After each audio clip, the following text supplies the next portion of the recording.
فاش كانوا هاد الولاد كيسرحوا الغنم، واحد فيهم شاف الديب بعيد عليهم بشويه، تخلع هز الكرابيل بالزربه وتيرا عليه، ولكن واخا هكاك زقلو ما جابهاش فيه، ما دا معاه لا حق لا باطل، بالعكس غير خلى الغنم ديالو تخلع وهربات له بصوت القرطاس. الاخ الكبير بدا يشك بلي شي حاجه ما هياش، حيت ملي باهم شرا هاد الكرابين البايع قال ليه بلي ممكن توصل 3000 متر في البعد، ولكن ملي جربوها في الواقع بدا يشك بلي باهم تشمت فيها. اما خوه الصغير قال ليه بلي يمكن المشكل غير حيت ما شدش النيش مزيان. باش يتاكد من المسافه اللي كتوصل ليها الكرابين، الولد الصغير خداها من يد خوه ونيش على واحد الكار كان غادي في الطريق.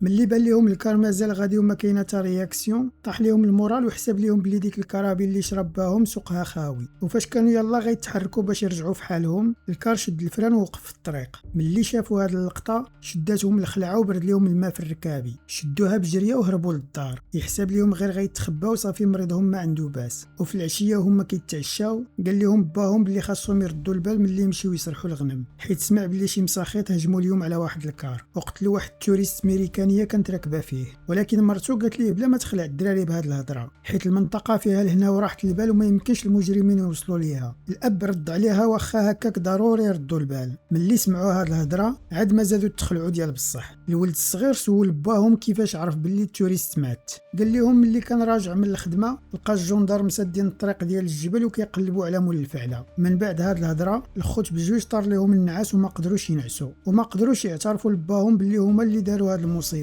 ولكن اللي ما كانوش ضاربين ليه الحساب هو الغد ليه في الصباح الجندار لقاو جوج خاويات ديال القرطاس فوق راس الجبل. ومن هاد الادله دغيا غيعرفوا باللي صاحب دعوتهم غيكون ولد المنطقه. وحيت الدوار كان معزول وصغير، الجندار دغيا وصلوا لاول واحد كان كيملك داك النوع د السلاح، ودغيا لقاو حسن اللي كان كيتاجر فيه. الجندار سولوه علاش تيرا على التوريست، ولكن قال لهم لهلا يطيح علينا شي باطل، حيت الكرابين ما بقاتش عنده وباعها لواحد الصياد نهار قبل. ملي عرفوا هاد المعلومه الجندار تحركوا شدوا الطريق ومشاو لدار عبد الله. وهما في الطريق بالصدفه تلاقاو بالخوت بجوج اللي كانوا كيسرحوا الغنم. سولوهم على دار عبد الله فين جات. الخوت بجوج عرفوا باللي القضيه فيها ان الولد الصغير كان مطور. قال لهم باللي الدار ديال عبد الله بعيده بزاف وخاصهم يدوزوا من ورا دوك الجبال. وبديك البراءه اللي كتبان عليهم الجندار تيقوا هضرتو، داروا دوميتور وشدوا الطريق اللي نعت ليهم الولد. غير بداو كيبعدوا عليهم الخوت بجوج بالخلعه دغيا خطفوا للدار، عاودوا لباهم شنو طرا واعترفوا ليه باللي هما اللي تيراو على الكار. باش يحمي ولادو الاب غيهرب بهم ويخوي الدوار. وفي نفس الوقت في الجهه الاخرى الجندرم اللي دارها بهم الولد الصغير ما لقاوش دار عبد الله. كان ضروري يرجعوا عند حسن داك التاجر ديال السلاح، زيروه مزيان وعطاوه قتله ديال العصا. ومن بعد خداو مرتو معاهم باش تنعت لهم الطريق حتى لدار عبد الله. وفاش كانوا شادين الطريق المرق شعات عبد الله وولادو في راس الجبل.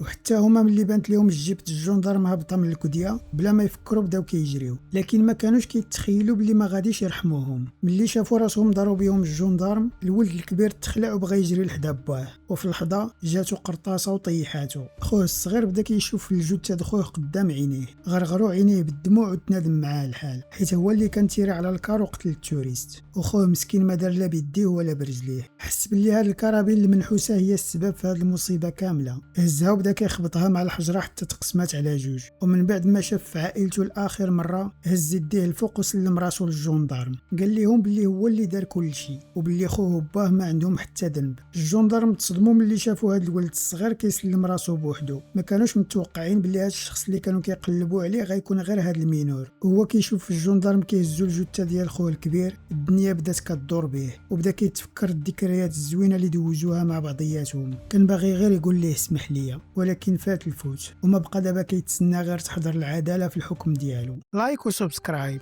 وسأكون لكم من الشاكرين.